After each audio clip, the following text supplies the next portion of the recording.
This is Mama Patience, the landlady who had rules but no mercy. She chased a widow and her sick child into the rain and locked the gate behind her. The widow didn't curse her, she just walked away, but Mama Patience didn't know one thing. Her house was listening. In the heart of Meji town stood a long, narrow compound painted the color of old palm oil. 3 long corridors, 24 rooms, 1 iron gate, and 1 woman whose name alone could make grown men swallow their words. Her name was Landlady Mama Patience, but there was nothing patient about her. "I don't chase tenants," she would boast, tying her wrapper tighter around her waist. "They chase themselves. If you cannot live by my rules, go and sleep under the bridge." Her rules were simple and wicked. No visitor after 8 p.m., no pounding yam on Sundays, no children playing ball in the corridor, no extension of payment date, even if your mother just died. One rainy afternoon, as thunder rolled weakly in the distance, a widow named Mama Ife stood in front of Mama Patience's door, tears hanging on her lashes like raindrops refusing to fall. "Landlady, please," she begged, hands clasped. "Give me just 1 more week. My salary is coming. The rain is spoiling my goods. I will pay you, I swear." Mama Patience looking like a judge in a small court. Her eyes were 2 cold stones, her lips curled with annoyance. "How many times will you sing this your song?" she snapped. "Is this my business that the rain is falling? Did I call the rain? You have stayed in my house for 6 months. Every month it is story. Does story pay cement price?" "Please, my son is sick," Mama Ife whispered. "I spent money at the hospital. I just need..." Before she could finish, Mama Patience jumped up and slapped the wall hard, making the sound echo down the corridor. "Pack out," she yelled. "If your son is sick, go to the hospital. This is my house, my hard work. No pay, no stay." Tenants peeped from their doorways, eyes full of pity, but nobody spoke. They had seen this movie many times. They knew the ending. Mama Patience marched into the widow's room with her master key. In minutes, her things were out, mattress soaked by the light rain, pot lying sideways in dirty water, clothes hanging half in, half out of a torn Ghana must go. With each item she threw out, she made an announcement. "This mattress is blocking my corridor. I will keep it until you bring my money. These pots, I will sell them and recover my rent. You see that gas cylinder? I will dash it to somebody that knows how to respect the landlord." The widow collapsed on her knees in the middle of the compound, rain finally mixing with her tears. Tenants turned away, holding their own problems like heavy buckets on their heads. At the gate, on her way out, Mama Ife stopped. She placed 1 palm gently on the cracked pillar of the house and closed her eyes. Her voice was barely a whisper, yet it sounded like it came from somewhere deeper than her throat. "You've seen me clean your space and plant flowers, right? I've never owed you more than my rent. Since your owner shows no mercy, may you treat her just like she treats those who can't fight back." Then she lifted her bag, adjusted her faded wrapper, and walked into the rain, her small son coughing weakly beside her. No thunder rolled, no lightning flashed.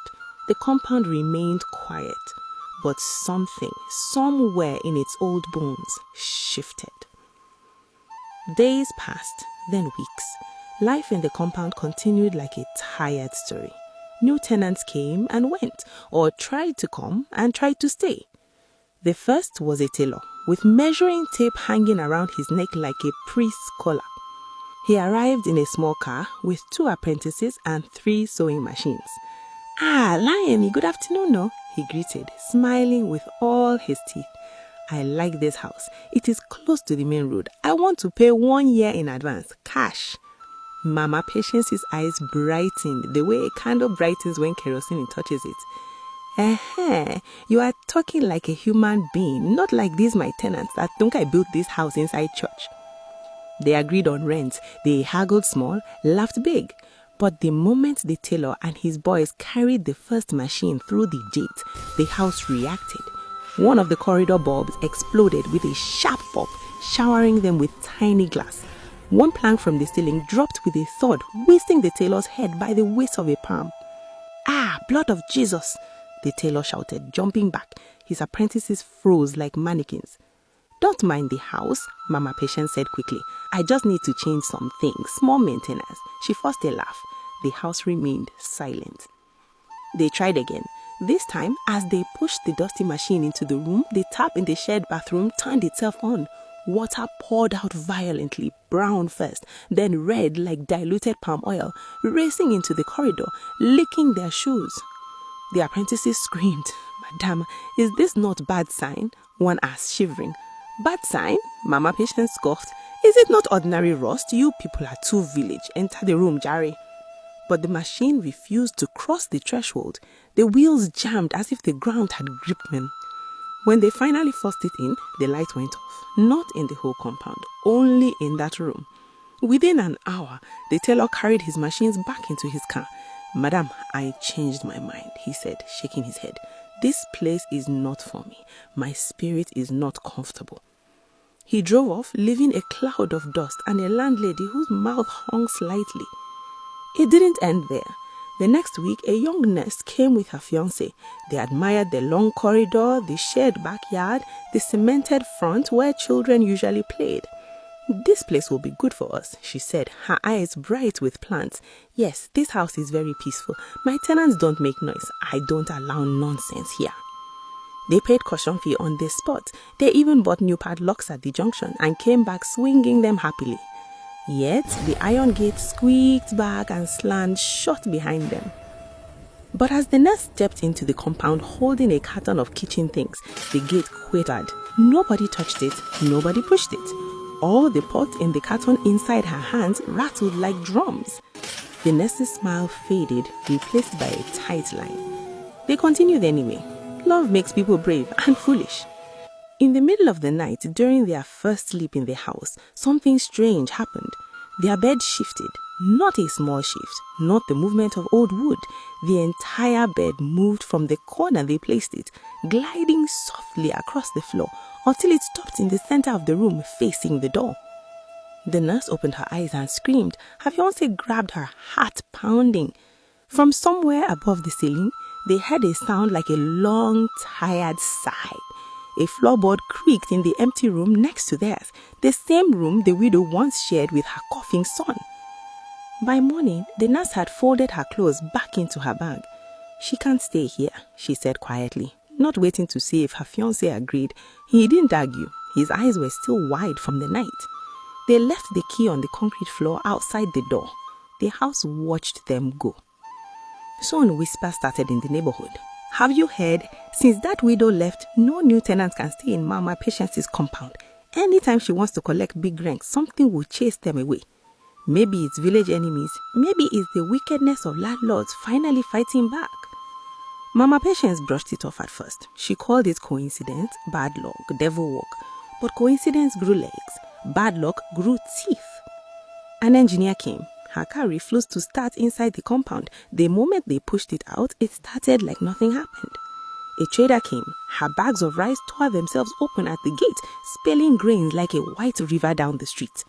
A teacher came. The chair she sat on to discuss rent broke in half, but the same chair sat firm whenever a current tenant used it. Every time someone with money, status, or calm confidence tried to move him, the house misbehaved. Every time a struggling person begged to stay, single mother, unemployed graduate, bricklayer looking for a start, the house remained quiet, as if watching, waiting for its owner's decision. And every time, Mama Patience's stubbornness spoke louder than sense. No children that will cry at night. No apprentice that will be bringing rough boys here. No students that will be playing music instead of reading. Bit by bit, the compound began to empty. Some tenants got unexpected blessings. Chisom, the barber, who was always complaining about light and water, got a sudden call from his cousin abroad. "There is space in my quarters in the city. Come and stay with me," the cousin said. Mama Patience watched him with anger. He packed and left, shaking his head. If I stay here too long, this woman will use my destiny to pay NEPA bill, he muttered. Mama Bisi, who sold akara at the junction, received a surprise scholarship for her daughter from a church program she didn't even attend. It included a small, self-contained room near the school. One door has to close for another to open, the pastor had said. She looked at the compound gate and nodded knowingly. By the time dry season settled properly, half the rooms were empty. Doors stood open, the corridor echoed when people walked through it.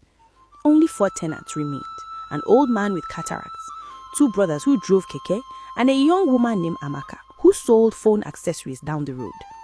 Amaka was different. She greeted everyone. She helped the old man fetch water.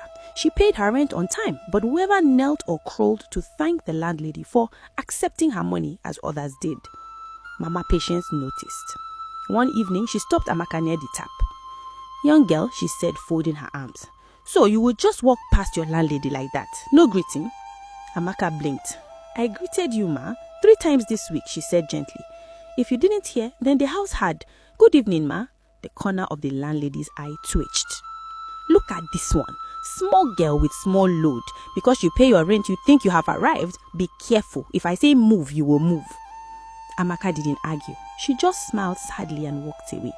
The house listened. The house remembered. That year, Umeji town buzzed with one new excitement: investors. Rumor carried it first. They said one big company wants to build a supermarket where that old cinema used to be. They said they are looking for properties to buy and demolish. When the news finally reached Mama Patience properly, she tied 2 wrappers, adjusted her wig, and walked straight to the local agent's office. "If they are buying houses, they should buy this my own first," she declared, planting her hand on the table. "My compound is close to the main road, wide frontage, solid foundation. I am ready to sell for the right price." The agent smiled greedily. "We have been looking for you, Mama. A company rep will come next week to inspect." For the next 7 days, Mama Patience cleaned the compound more than she had cleaned it in 10 years. She paid boys to repaint the front wall. She shouted at tenants to sweep twice a day. She even bought new bulbs for the corridor. "Everybody behave yourself," she warned. "If this sale goes well, I might dash you something small. If you spoil it for me, you will see my other side." The tenants looked at one another. They had already seen all her sides. In the corner of the yard, the old man with cataracts shook his head and muttered, "House, today you will speak." The inspection day arrived hot and bright. The investor came in a shiny SUV with tinted windows. He wore sundresses even though there was enough shade. Behind him trailed the local agent, 2 surveyors, and the councillor who liked to appear in every important matter. As they approached, Mama Patience rushed out, wrapper smoothed, smile stretched wide. "Welcome, welcome. This is the famous Umeji Heaven Lodge." The investor's eyes scanned the cracked paint, the sagging wires, the broken gutter. He sniffed the air as if smelling the years of quarrels and boiled beans. He grunted. "It will do. The land is what we need." They stepped into the compound. The gate swung open on its own before any hand touched it. The investor paused. "Your gate man is dutiful," he joked. "We don't have gate man," one of the brothers whispered under his breath. As they stepped on the concrete, the ground gave a small tremor. Not an earthquake, just a shiver, as if the house was taking a deep breath. The investor brushed it off. He walked the corridor, counting doors. 24 rooms, he asked. 24, Mama Patience replied proudly. "All built from my sweat. I don't owe anybody, no bank, no man, no God." Somewhere in the empty room where the widow prayed, a nail creaked loudly. The walls seemed to lean in. Inside the compound, tenants gathered quietly. The old man sat on his stool, white beard trembling. The brothers leaned on their keke keys, and Amaka stood near the tap, hands wet, eyes sharp. As the investor and his entourage approached the far end of the corridor, the first sign came. The bulb above their heads flickered once, twice, and then burst, raining tiny sparks that died before they hit the ground. The investor jumped back. "What is this?" he snapped. "Just small wiring issue," the agent said quickly, laughing nervously. "Easy to fix. New owner will renovate." They moved on. In the bathroom, the surveyor turned a tap to check the water pressure. Nothing came out at first. Then, with a violent cough, the pipe spat black, thick water, smelling like a mixture of rust and sorrow. It splashed on the investor's polished shoes. He swore under his breath. "This twisting. What kind of place is this?"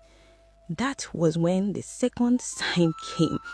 A wind that did not belong to any weather blew through the corridor. It rustled wires, lifted curtains, and slipped under doors. It carried voices with it, not loud, not clear, but layered, like many people talking from a far room.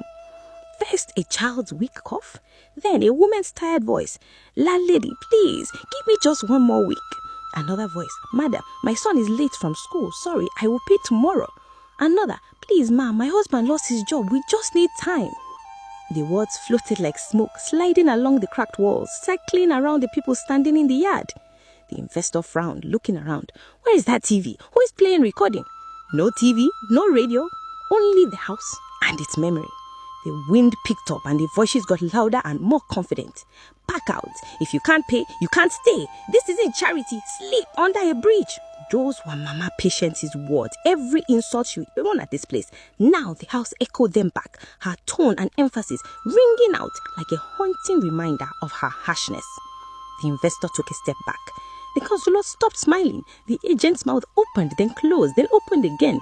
"Madam, what is this?" the investor demanded. Before she could answer, the compound doors began to rattle. One by one, the empty room's doors swung open and slammed shut repeatedly, banging like drums. Windows shook, the corridor vibrated. From the pillar near the gate, the same pillar the widow once touched, thin lines spread like veins crawling up the wall, across the ceiling, down towards the ground. The house was cracking, not in fear, in anger. "Is it not this same house that chased that widow last rainy season?" someone whispered. "See how it is shouting now." People rushed out of nearby compounds, drawn to the noise. In minutes, the courtyard was full. All tenants who had moved away, neighbors who had watched years of drama, passers-by who just loved a good story. The old man with cataract struggled to his feet. "Allow me to speak," he said, voice shaking. "Speak quickly," the councillor replied. "We need to know if this house is safe." The old man pointed a wrinkled hand at the cracked walls. "This house is only showing you what it has seen. For years, it watched tenants cry and beg while the owner turned her heart to stone." He turned to Mama Patience. "Madam, did you not throw a woman's mattress into the rain because she asked for one more week? Did you not seize people's pots, their fans, their buckets because they were late with rent?" Mama's ripple, the cruel point, turned towards her like sunflowers chasing lights. Mama Patience's throat went dry. I have a right. It is my property, my rules." Amaka stepped forward quietly. "Property has spirit too, ma," she said. "You fed this house with tears, you watered it with insults. Now it is full and it is returning what you served it." The investor raised his hands. "I cannot buy this land," he said firmly. "Money or no money, I will not put my company on a foundation that cries like this. This place is cursed." He turned, pushing past the crowd. The SUV started before he even reached it, engine humming eagerly, as if it too wanted to leave. In 30 seconds, the car had disappeared down the road. Dust rose, then settled. Silence fell, heavy and thick. Only the house groaned softly, like an old person changing position on a mat. For the first time in a long time, Mama Patience looked calm and humbled. Her shoulders sagged. Her eyes darted from crack to crack, from door to door, from face to face. "These people are jealous," she muttered weakly. "They have cursed my business. They don't want me to be great." "No," the old man replied gently. "You cursed yourself, and you taught this house how to curse too." The councillor cleared his throat. "This matter cannot end like this," he announced. "Too many people have suffered here. Too many stories are inside these walls." He turned to the crowd, called the elders. In Umeji, the elders were always quick to gather when they heard noise or saw trouble. With their walking sticks and sharp eyes, they listened to stories. A widow caught in the rain, an apprentice who lost her sewing machine, a student whose books were taken for unpaid rent, and a night watchman who collapsed after being mocked. The oldest elder, his beard as white as snow, stepped into the yard and said, "House," he called, raising his staff. "Today we are judging your owner and you too." A wind swirled around his feet. He looked at Mama Patience and said, "You built this house with your money, but its spirit comes from the tears of the people. You can't just enjoy the sweet and ignore the bitter." They thought about the widow in the rain, the apprentice who lost her sewing machine, and the student struggling to pay rent. "From now on, you live here with the tenants who choose to stay. No more collecting fees while you are off sleeping elsewhere. You'll host a gathering each month, invite back anyone you evicted, listen to their pain and show you care. Until you do, no rich tenant will find peace here. He struck the floor gently with his staff. The rumbling stopped, the doors calmed, the pillar held its breath. House, he said, if she obeys, may you forgive. If she disobeys, finish what you started today.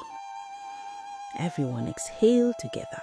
The judgment stood like a tree, planted in the center of the yard. That night, the compound was quiet. The old man snored lightly. The brothers talked in low tones about fuel prices. Mama Patience sat on her bed, staring at her hands. For the first time, she saw the house as more than just a property. It felt alive, remembering. She recalled the widow's shaky voice, the boy whose bike she took, and how she laughed at someone's soaked mattress. A small sound came from the corridor. She opened her door. There, on the broken step outside, sat Amaka with a small plate of jollof rice covered with nylon. "Good evening, ma," Amaka said softly.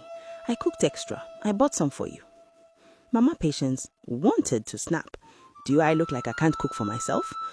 But seeing the cracked walls and shadows, she just said, "Thank you." Amaka nodded and walked away. Months passed, and true to the elder's word, no investors came back. But something else began. On the first Saturday of every month, a strange thing could be seen in Omeji Heaven Lodge.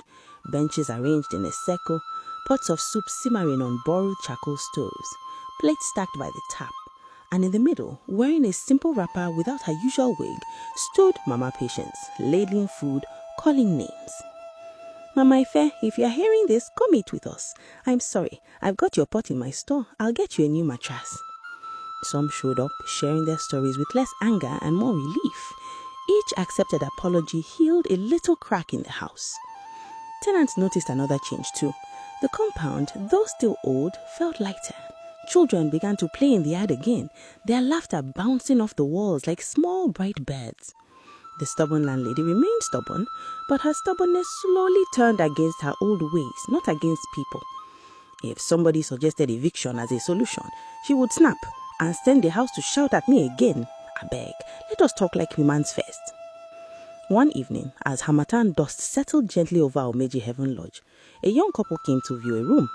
They were not rich, their shoes were dusty from walking, their eyes were tired but hopeful. "Welcome," Mama Patience said, surprising herself with the warmth in her voice. "This house can be wicked if you are wicked, but if you respect it, it will respect you." The walls did not crack, the bulb remained steady. The house watched, the house remembered. And somewhere under the concrete, in the bones of cement and sand, it began slowly to forgive. In this life, never forget. A house remembers how you treat the people inside it, and one day it returns your words to you louder. So be careful how you use your power, whether you are a landlord, a boss, or the one holding the keys, because wickedness always pays rent in shame. If this story touched you, don't keep it alone. Share it, like it, and follow for more tales before your own walls decide to hold a meeting about you in the middle of the night.